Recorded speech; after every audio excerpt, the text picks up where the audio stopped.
I'll feed anybody, but I'm not for everybody. My name is Chef Derrick Green, and I find people that have turned their life's experiences into ingredients they use to feed others. We're redefining soul food. These people have turned their adversities into their advantages. This is the Sauce of Life show, and let's go. Nick Portillo, welcome to the Sauce of Life.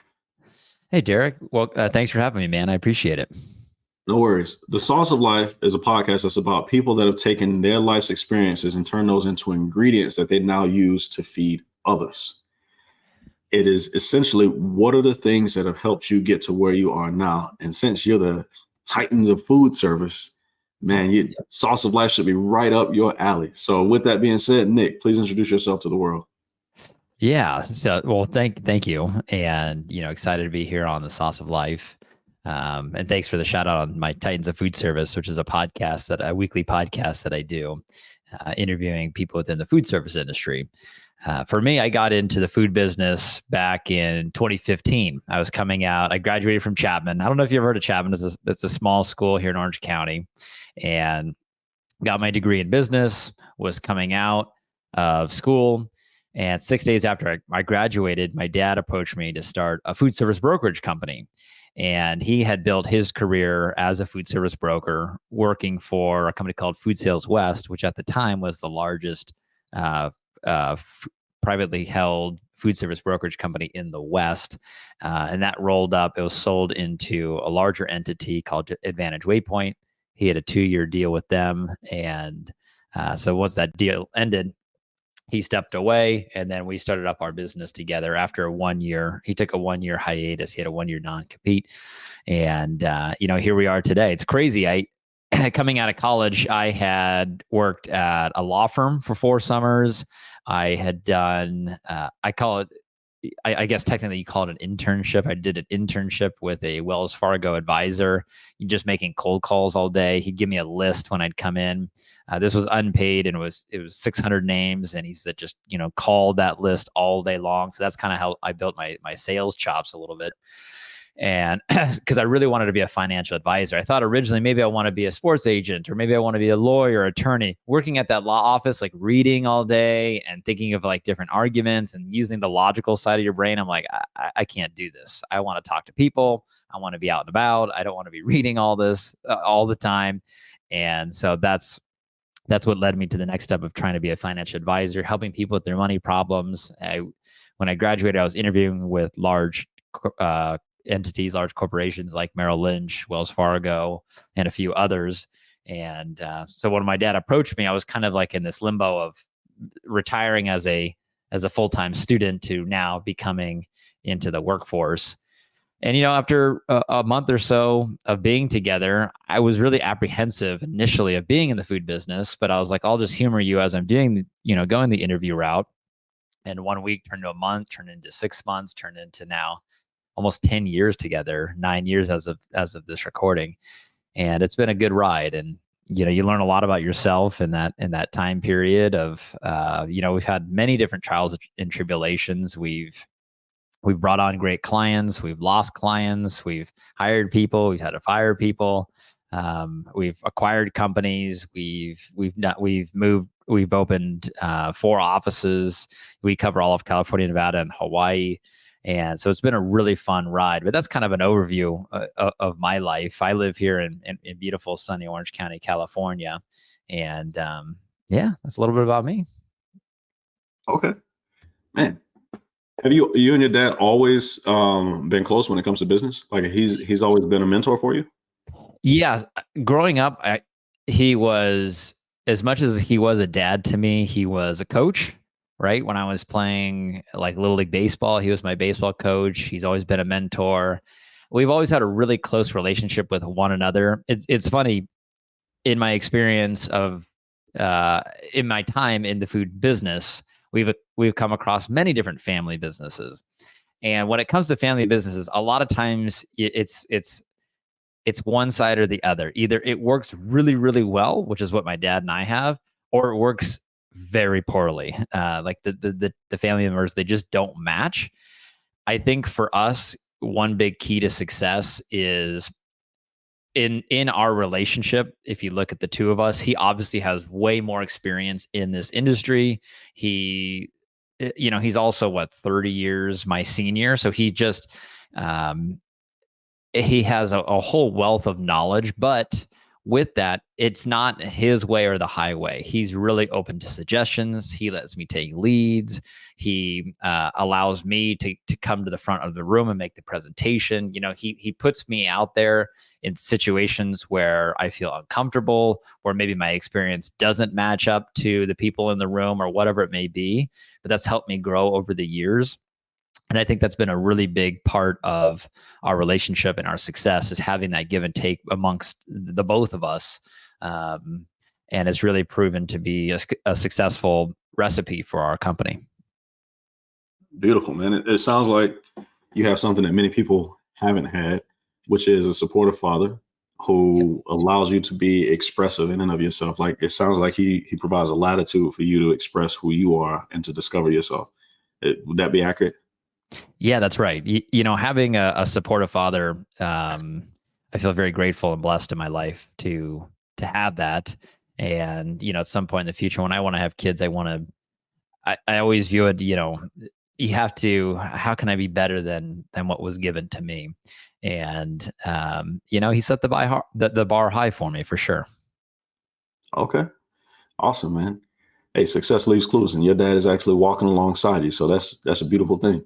Yeah, that's right. That's right. Yeah, and to be able to pull off 30 years of experience. So you guys operate a food brokerage now?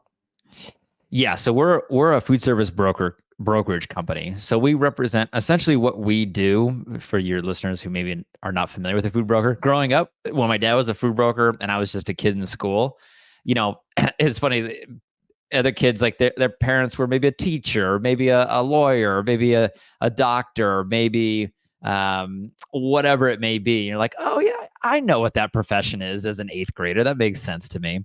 But when I say my dad's a food broker, it's like, what in the world is that? So essentially, what we do, in the most simplest of way to say this, is we represent food manufacturers, so the people that make the food, and we essentially just connect them to distributors, like a Cisco, right, or a US Foods within our territories, and to what we call operators being like yourself, like people who own restaurants or anywhere they're serving food away from home.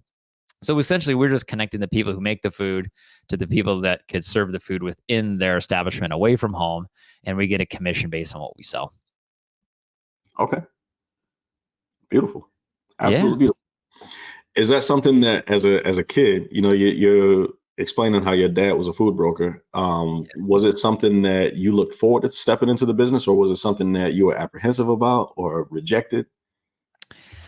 I think growing up, when you're going through school, you get the conventional, if you want success looks like a lawyer, success looks like a doctor, success looks like a teacher, success looks like, these really well-known professions.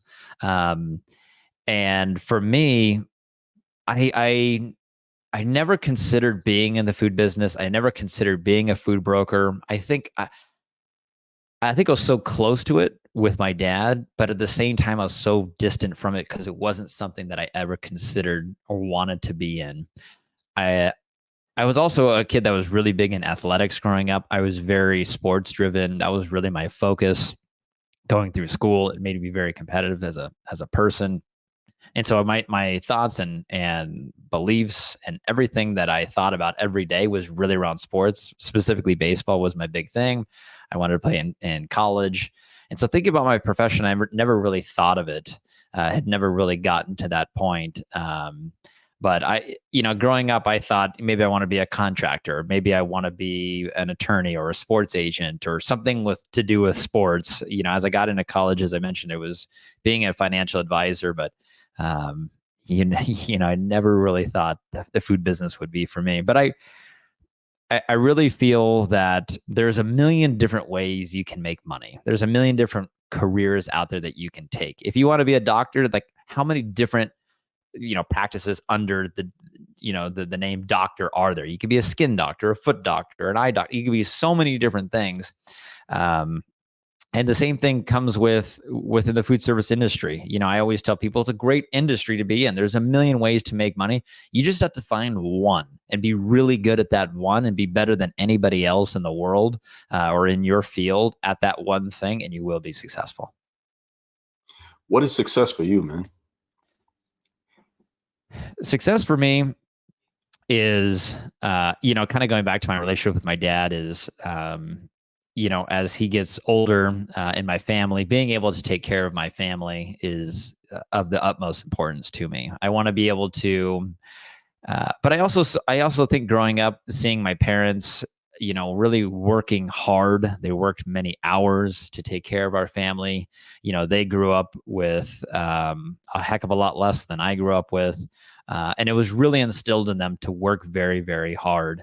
And for me, I want to take the lessons that they had from working hard and continue to work hard, but also work a little bit smarter as well. As, how can I put my energy into the things that I'm really good at or my strengths? And so it's taking care of my family for one, first and foremost of being the most importance to me. But then it's also building a business that can support my family and can support also me having freedoms in my life as well. Looking back on my dad growing up, he worked a lot. Like he was an executive for the company that he worked at, and he spent many, many hours in work. And for me, I want to achieve success like he did, but then also I want to achieve it in a different way. Okay. All right.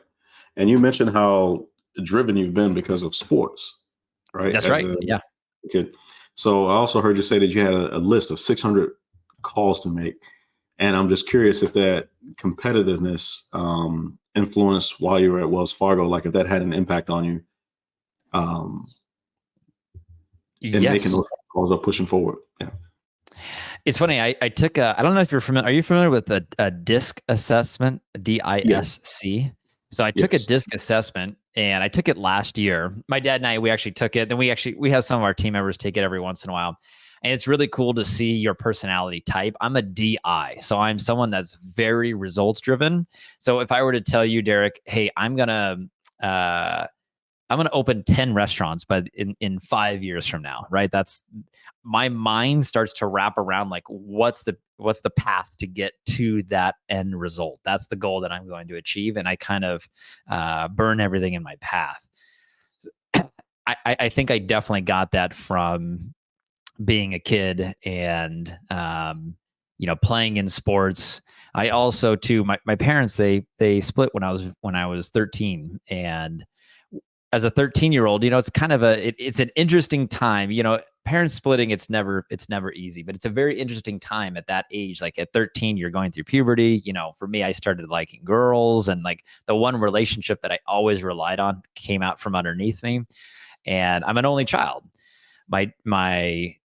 So my parents, they go their separate ways, and I'm kind of balancing these two now separate lives that I have. One that exists at my mom's house, one that exists at my dad's house. I became very mature through that process. I took care of myself in many different ways. As I mentioned, my dad was very busy with work, as was my mom.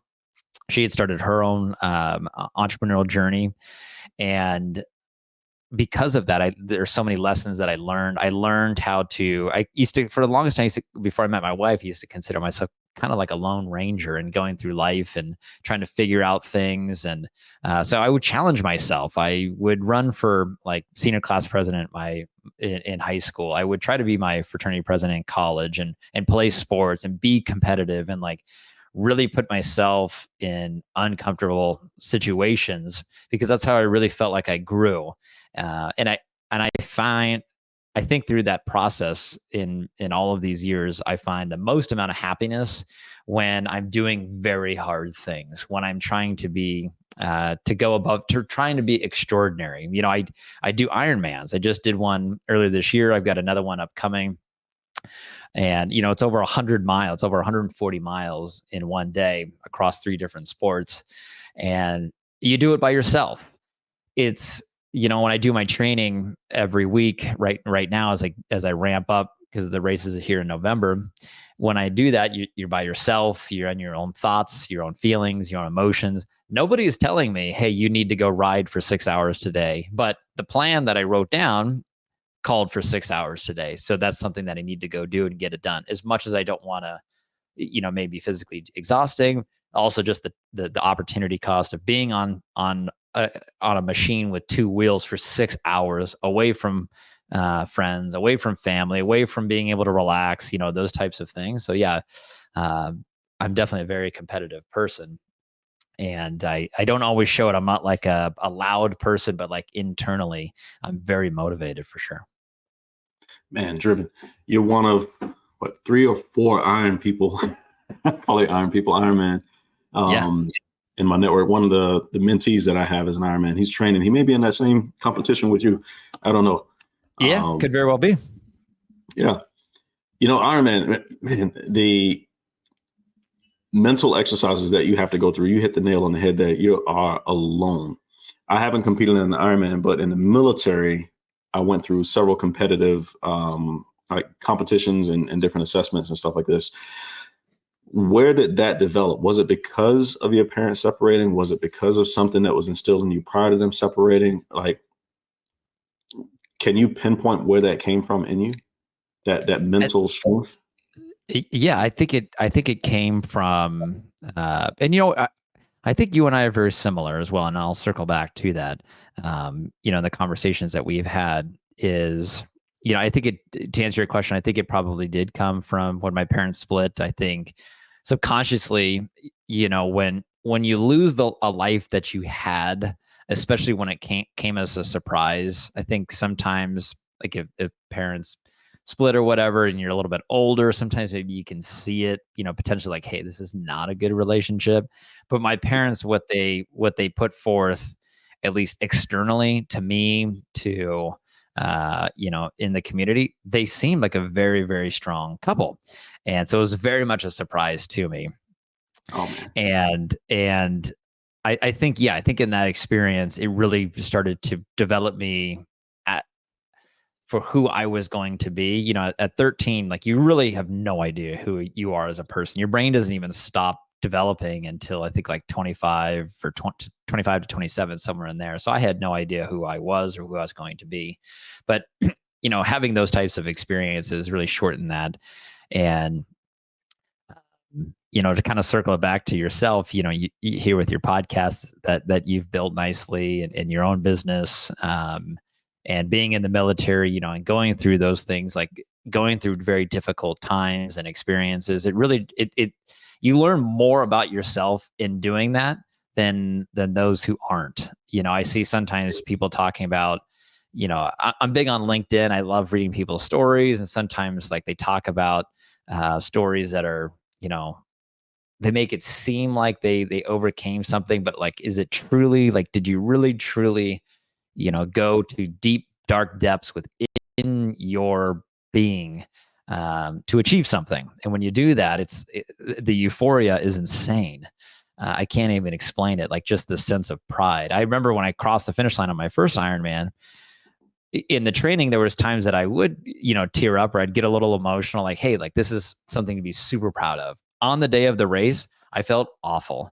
The body, your stomach, just everything just sucks, and you don't feel good. I thought I would tear up at the end seeing, my wife there, my parents were there, my in-laws were there, and nope. I was more just like, I just want to be done with this so bad. I don't even care. I'm never doing this again. I'm so done for even signing up. It was like 2 days later, after I had gotten home, I was like, I'm just going to drive down to the beach, because I live not too far from the beach, and I'm just standing on the sand, and like, it started to really sink in. And for like a week, you felt like, I was like, man, I feel like Goliath here. I feel like Hercules. You just feel incredible, like so proud of yourself.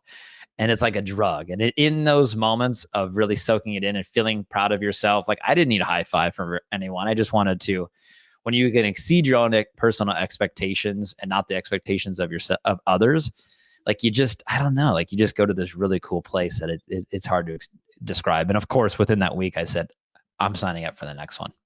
Right. That's the way it happens, man. You're like, I'm never doing this again. This crap sucks. And then before you know it, it's that thing of, do you enjoy the destination or do you enjoy the journey? That's right. Which one do you prefer? Do you prefer standing on the podium or crossing the finish line, or do you prefer, reflecting back on the days on the bikes or the days in the water or the days running? For me, it's definitely, as a sports fan, it's the destination. I'm a big Yankees fan. They're going into the World Series. The whole journey, like the whole season, like let's just skip right to the end and have the trophy in the hands. But when it comes to me personally, I would have to say it's the journey. Crossing the finish line at the Ironman. I I had already in my own mind and belief had said, Nick, you're already an Ironman before the clock even started to run. Cause I had put in 6 really hard months of averaging crazy amount of hours every week on top of having a full-time job, on top of being, a husband and things like, trying to have friendships and other relationships outside of work. And so stepping up to that day, I was like, I'm already becoming an Ironman. And after I had finished the finish line, it wasn't, I've got the medal. I don't even know if I really wore the medal. It's like, I don't know if I even earned anything here today, but I do feel like I learned more about myself over the last 6 months. I candidly felt more in touch with my childhood self, with my younger self. My work is very demanding and it takes a lot of time. And when you have to force yourself at, a certain time, say, hey, I got to stop working. I got to go, exercise for 3 hours. I have to go do 2 hours on my bike and then a 1 hour run or some variation of that. It forces you to get away from your everyday and really focus internally on yourself. And it's a really cool experience. I'm in a group with other entrepreneurs and I was doing a share with them at our last meeting about this very thing. And, everyone's like, wow, I'm really jealous that you've been able to just kind of take away, because being, as the life of an entrepreneur, there's so many different challenges. Every day is different. And to be able to take a step back and find a reason not to work instead of because I'm not someone who can just sit on the couch and watch TV or play a video game. Like that is not me whatsoever. I don't find any enjoyment in that. That's not my personality. So it doesn't align with what I do. So I get really, really entrenched in my work, but I feel very blessed to find and grateful to find a hobby that takes me away from, being so obsessed with work. Nice. Nick, what would you say, man, is a trip up that you've turned into a triumph? What is something that you thought was going to hold you back, or it was something that you fell but you rose up from it again? That's a good question. Something that in 2019, I had this great idea. Let me take a step back. When I graduated from college, there was a gentleman that I had met through my fraternity in school, and he was an alumni, and we had an event at his house, and he lived in this gigantic house. And I remember after I graduated, I called him up and I said, I'd like to come just pick your brain for a little bit of time. Because I was like, how do you get that house? That's insane. That's not what I grew up in. So let's go. Let's just ask him, maybe he might blow me off, but at the same time, maybe he'll give me a nugget.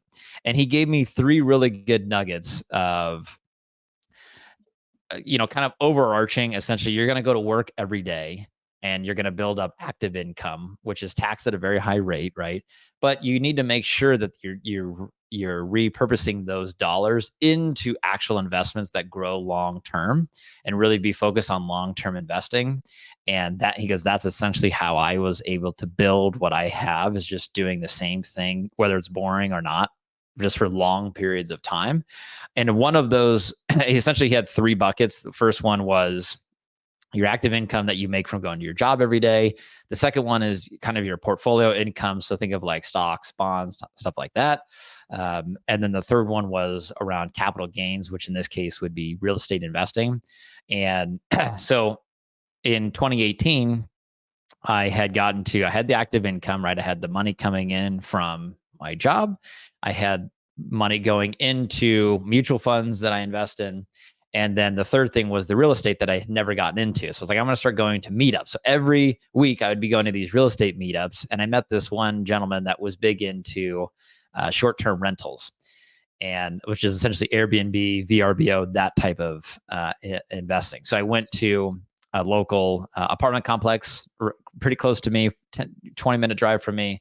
And I said, I have a business plan. I want to lease it out from you, and then I'm going to sublet that unit out to people who are on business travel or in town to go to Disneyland or the mall or things like that. I wanted to cater towards, there's a lot of traveling nurses. There's a lot of hospitals where I live. So I really set up my unit around that, and we did great in the first year. I for the year that I had it, I think my take home on that one unit was, it was like $20,000-$30,000 for just one location. After all my expenses were paid, I took my wife on a trip to Europe where I proposed, and it kind of paid for a lot of like meals, and candidly, it kind of paid for my life. I didn't have I had no kids. I lived in an apartment. My costs were super low. So for me, it kind of worked out great. But the biggest loss that I had from that is it took my time and attention away from my core economic engine, which was my food broker business. I had lost my eye had not been on my business. And because of that, I was making some side cash over here, from the Airbnb, which was nice and it was fun to do. But it took so much time away from my food broker business. I lost my 4 largest clients that year. And it was devastating. We had just purchased this company a couple of years prior. We had been in business at this point 4 years. We still, I'd never held a full-time job. I was still learning on the job, and it was a really tough lesson to learn that, be really good at one thing. Everything else, just say no. And you just have to be like super disciplined with just saying no to this things that don't serve a purpose and take you away from what you should be doing. And so we lost our 4 largest clients in a 12-month period of time. And then shortly thereafter, 2020 was COVID. We jumped into, for food service, it was horrible. Think about all of the different industries that were hurt very badly. Restaurants were hurt bad. We sell to them. Any type of entertainment venue, in our case, like Disneyland or any sports arenas, anything like that, concerts hurt really bad. We sell to them.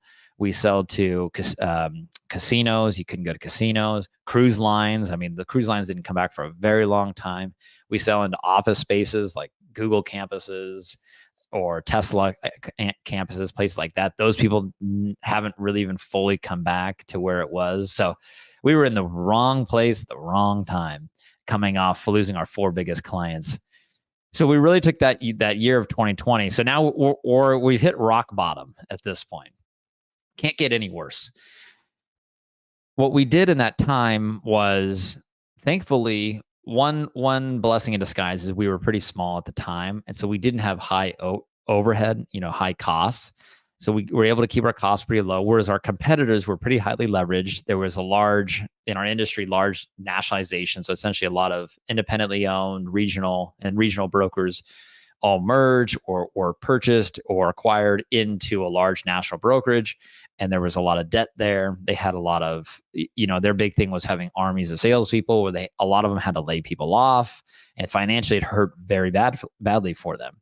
For us, we're like, let's build internally. Let's get really focused on our core values. Let's get really focused on having quality meetings. Let's get focused on, where do we want to go? Who do we want to be? Do we have the right people on the team? And if we do have the right people, are they in the right seat? Really focusing on our business internally. And by doing that, as COVID started to release, where essentially the economic restrictions started to release, my competitors, now, many years, 4 years later, 2 of the four of my largest competitors all merged. So now 4 turned into 2. And here we are, all along, just become a stronger and stronger and stronger business, and could not be where we're at today without losing all 4 of my biggest clients and without the economic restrictions of COVID, it really was a big lesson to learn, but that was definitely, kind of hitting rock bottom and bouncing up bigger and higher than we've ever gone before. Man, thank you for sharing that. Yeah. Successful clues, and you just dropped a whole bunch of hints in there. That's right. A lot of stuff that you just said in there for entrepreneurs to pay attention to, and then for people that are seeking financial freedom, financial independence, you've laid out a framework in there as well. So people can go back and pay attention to that. You've mentioned several times being a financial advisor or getting that training as a financial advisor. Where did that interest come from? And then what are some of the, since you mentioned the financial, let's go on that route. What is the best advice that you would offer to people living today?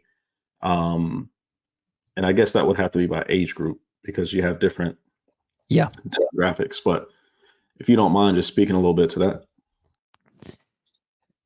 Yeah. So for me, I think I really enjoy money. I really enjoy building wealth. I think for me, there's a deeper meaning for me when it comes to that because it's something that I can control. I think going back to my earlier experiences, talking about my parents, kind of loss of control, where when it comes to money and building, I think I have more direct control over it. And I think it's something that, there's positives and negatives to it, but it's something that excites me. And it's something that you can literally quantify. You can quantify the growth or loss that you have. If I have $1 today and I invest it in whatever that the investment vehicle may be, and it grows to $2 tomorrow, wow, okay, we've got something there. My best financial advice is always one would be find something to invest in that you really, really understand. For me, I know absolutely nothing about crypto. I know nothing about Bitcoin. And thus I will never invest in it. I have no interest in learning about it. So it's just not something for me. Investing in mutual funds, I understand them very well. I understand the different indexes that they follow. So for me, really something exciting. I enjoy investing. I mentioned real estate. At this point, I do apartment complexes. I understand that how those deals and those structures look and how they generate money and monthly cash flow and things like that. And so I understand those are my two things that I understand very well. My advice to people is always so that's point number one is find something that you understand or something that you can really enjoy. And then everything else, kind of like me with Airbnb, don't do it. Just leave it there. It doesn't matter. Then once you find something that you really enjoy and understand, just do that for a very long period of time. For me, if I take an example of a mutual fund, let's say I have an extra $5 that I can throw into the mutual fund. Put the money in and let it grow. I'm not going to put in something that I need to touch in 20 years from now. It's the Warren Buffett method. It's not sexy. He's in his 90s and the dude's worth multi billions because he buys these stocks and just holds them forever. It's not fun. It's not flashy. I've got friends that are always boasting about, they made this in crypto or they bought this stock and it rocketed up because they're following the news. For me, that's just noise. I have no interest in that. I'm playing the long game. I find things, I try to find investments, especially when it comes to mutual funds. You can look at historical trends. I try to find funds that on average, on a 10-year average around, between around 10%. Because I figure, hey, if it's over the last 10 years, it's hit 10%, predictably, you should be able to hit hopefully 10% as well. And a lot of these funds might have 20, 30 years of experience. And so you can really track those types of things. So that's kind of what I follow. So my advice to people is always find something that and understand, and then do it for a long period of time. Same thing as being a food broker. It's something over time I've learned and understood, and I've done it now for 9 years. I'm more successful today at 9 years than I was at 1 year, just because I've been doing it for quite a bit of time. Imagine when I'm in 19 years or 29 years or 39 years, it's going to compound and Right. grow even more than that. Man, beautiful. Thank you. Yeah. When it So I went to Beverly Hills for a little bit, Mhm. and while there, man, I experienced as a speaker and a coach, life coach, and I have great mentors who put me in some amazing rooms. As I interacted with a lot of people, I found many of them have overflowing bank accounts and empty souls. But as Mhm. I'm listening to you speak, you seem to have a different algorithm that you're operating on. Are Yeah. you happy? And where or how did you factor in happiness into as it relates to your achievements in life or how you define success? Yeah, I'd say that. Yeah, you do see people that have achieved an incredible amount of professional success, financial success, and at what cost did they have to achieve? Did they have to sell to get to that point?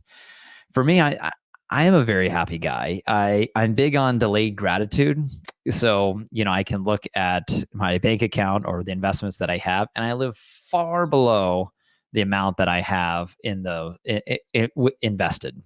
Um, and because of that, I try to take life in steps that, hey, I can go buy the house. I can go buy this super nice car, this super nice watch, those types of things. But I'm really not after materialistic things. I'm really not after. Some people are really after power and influence. Those are not things that drive me. As I mentioned, I'm the Iron Man. I'm trying to prove I'm trying to prove to myself that my beliefs that I have, that I can go above and beyond those, trying to overcome self limiting beliefs. And because of that, I find a lot of happiness in that. In my method of investing, it's a slow grind. I don't really fall. I just put the money in and it just grows, and I never take it out. It's not sexy. It's not fun.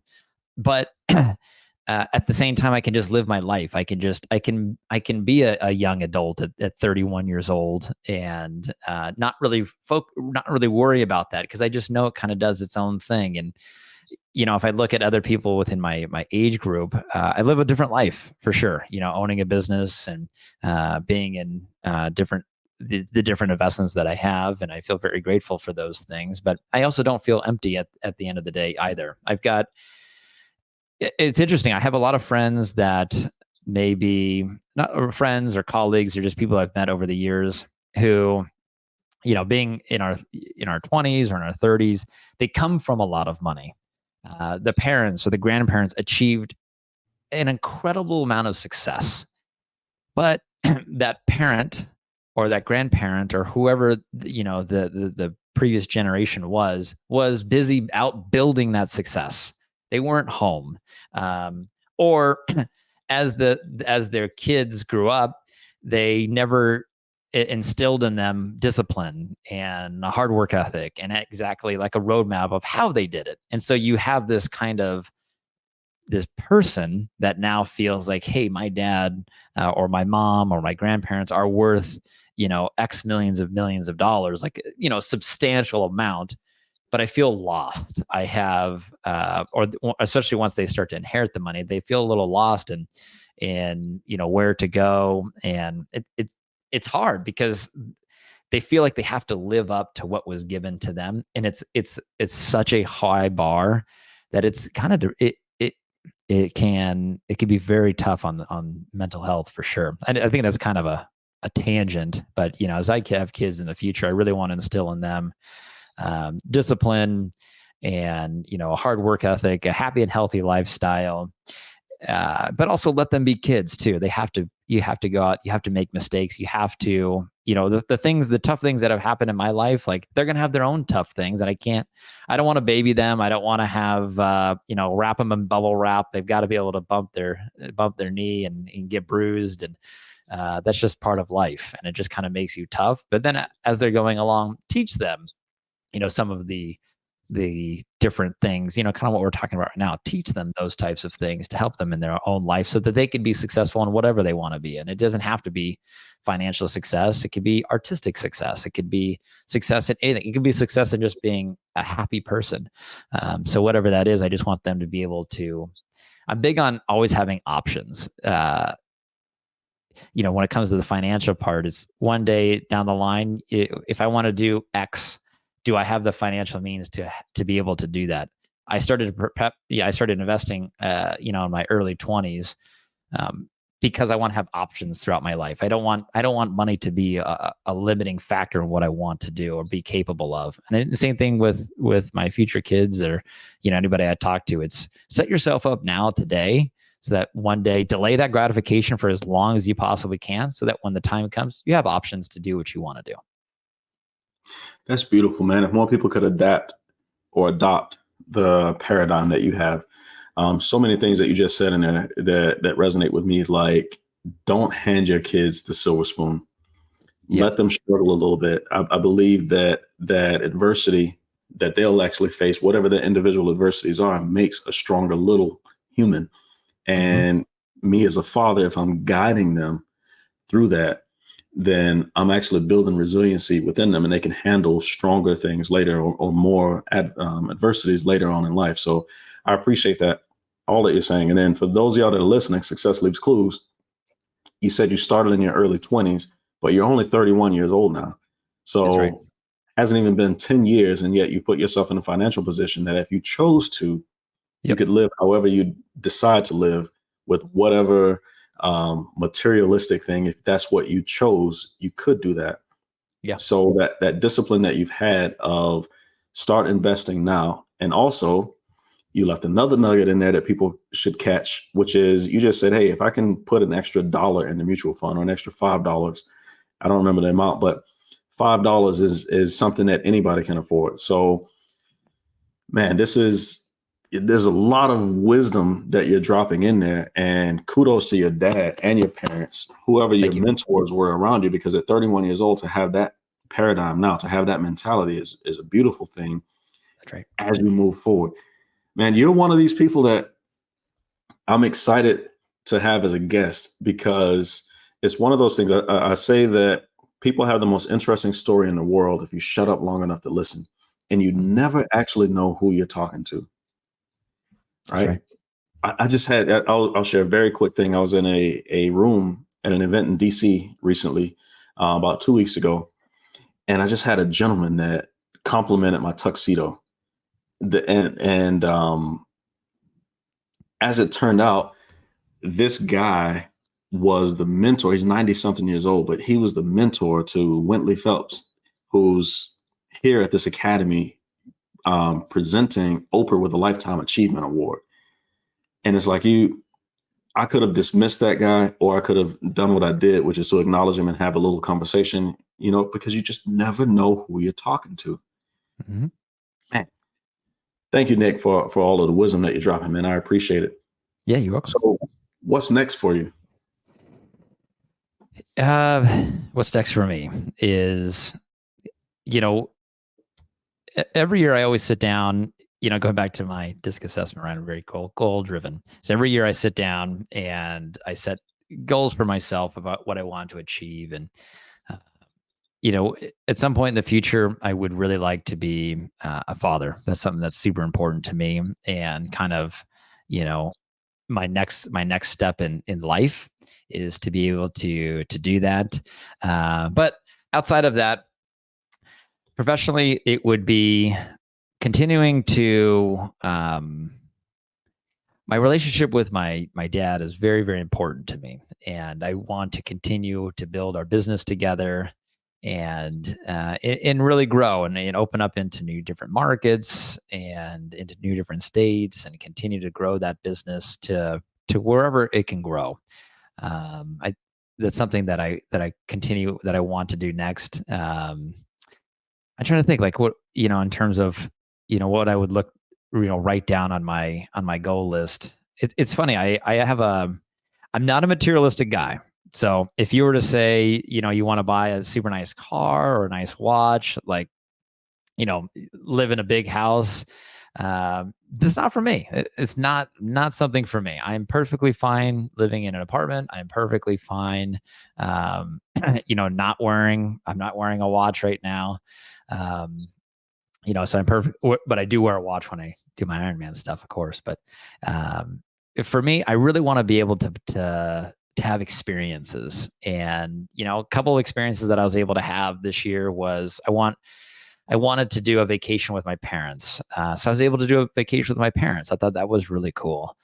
I want to be able to travel and view different places throughout the country, throughout the world. That's really important to me. When I was in 2009, the Yankees won the World Series. This is my baseball side of me. They won the World Series. And I said, the next time, right, I want to have options. The next time they make the World Series, I'm going to be in New York in the seat. I don't care how much the ticket costs. I will be there. They just made the World Series. I will be there next week for a game. So being able to buy experiences and enjoy life and, do those types of things, that's really what I want to do. That makes me happy. And spending time with my wife. Also, a shout out to my wife. When it comes to this investing, when it comes to building the business, I already know I'm gonna achieve all the success that I want to achieve. That's just my personality, and that's just something I want to do. But when I'm all said and done, at the very end, I want to be able to say that my wife is still there next to me. That's something that's very, very important to me. I don't want to be 65 or 75 or 90 or and as I grow old and I don't have her there with me. So building and fortifying that relationship is super, super important to me. Is she involved in the business? Like, does she assist as a partner, or is that not a pressure that you put on her? No, she's not involved in the business. She actually has her own business. She's a marriage and family therapist. So she's great. People, when I tell that to people, they're like, oh, she's probably always analyzing you. Honestly, it's really great at the end of the day. If you have, she shares in the wins, right? She gets excited for me. But then on those moments and those days where it's, hey, this is a tough day, I always call it a character building day, when you just kind of get beat up and it just sucked and everything went wrong. Hey, I say, hey, I had a character building day today. And she's just really good at asking the right questions and being there to support. So no, she's not involved in terms of, our food broker business, but she does have her own business and she's always there. We've got a really good yin and yang going too, just in our own home life too. Beautiful, man. Well, Nick, brother, I appreciate everything that you've brought to the table today. There's a lot to digest for people that have watched this to be able to go through. There's a lot of wisdom that you've dropped. So thank you very much. Two final questions. Where can people contact you? So you can find me on LinkedIn, Nick Portillo. I post on there pretty frequently. If you're into food service content, I'm your guy. If you're not, we can connect anyway. And you can reach out to me through that, or even through our website, which is portillosales.com. That's our company website. It's the best way to be able to find me. And I'm always willing to talk to people, anybody who's willing to listen, right? I'm always open for a conversation. Okay. And then final question, Nick, if this were the last time that you and I spoke, or the only time that someone from our audience got to hear you speak, what would you want us to walk away with? I think kind of maybe a theme would be is to really focus on, again, find something that you're passionate and you're not so much something you're passionate about. So find something that you're really good at doing and do that same thing over and over. Have the discipline for do it long periods of time. The people that are the most successful in this world do things for a very, very long period of time, and they become the number one or the best in the world at what they do. And just do that. It's just around discipline. You'll have good days, you'll have bad days, but if you continue to wake up every day and do that one thing and do it really, really well, you're going to get somewhere in life. Beautiful. Thank you very much, Nick. I appreciate your time, brother. Yeah. Thanks for having me, Derek. I appreciate it, man.